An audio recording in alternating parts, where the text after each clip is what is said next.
Tell me a little bit about what your job is right now. Where has your career taken you at this point? My entire career has been an evolution, honestly. A lot of people decide to be a vet when they're 2. They always want to be a vet when they grow up. I didn't decide to be a vet until I was an undergrad. I actually went to college thinking I'd be anthropology. So then I changed to vet. When I applied to vet school, I was waitlisted the first year. I did not get in. Believe it or not, the dean of admissions told me I didn't have motivation enough to get the extra motivation points, so he told me to do some stuff and reapply. So I did.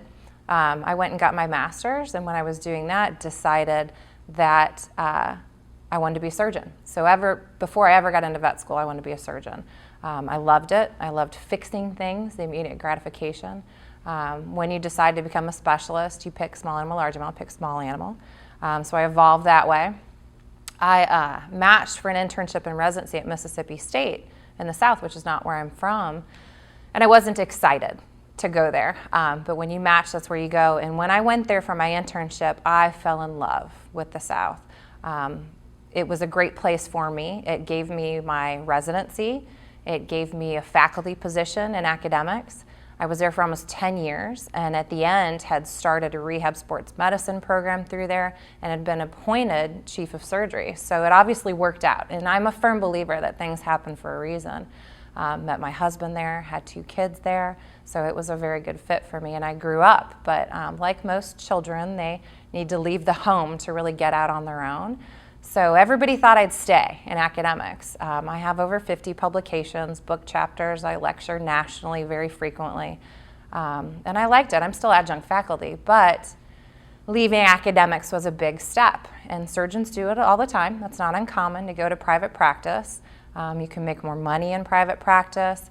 You're certainly in bigger cities than private practice. So that's something that can kind of draw you. And there's lots of pros and cons to both. But I felt that pull and made that pull. And then I evolved again. In private practice, I was supposed to be the second surgeon, but things switch, ebb and flows in private practice, so I became the solo surgeon, 100% call. I cut every case, so I'm on call all the time, working in the middle of the night, working all through the days, every weekend. And at the time, I had a 6-month-old baby and also a 3-year-old daughter. And it's tough. And any working mom that works outside of the home and in the home knows mommy guilt. And mommy guilt is a strong and powerful thing. So my career evolved again. And one day, I went 5 days without seeing my 6-month-old baby son. And I was waking up before he did to go to work. I was coming home after he was asleep. And I had an after-work nanny to pick them up at school because my husband couldn't always get off on time too. So I picked him up from the daycare one time because I got off early, and he screamed bloody murder because he had no idea who I was. And so that absolutely took my heart, and I decided at that point, when things really were evolving in my career again, like this is not good. You cry, you take a break, you take a step back, and then you get centered again. And the things that center me are my family and my faith. And so I moved home. I just up and moved across the country, back to St. Louis. And then you close the book on that and you move on. And so I've made myself a brand new practice 2 years ago. It's a concierge practice. So now I spend my days being thanked for helping people, appreciated because I'm in there saving the clients money, making the vets money, and helping my patients, treating them like they're my own. And I'm never on call. My weekends are free. My nights are free.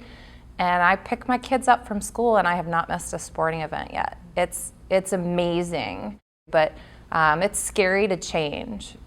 Change is scary.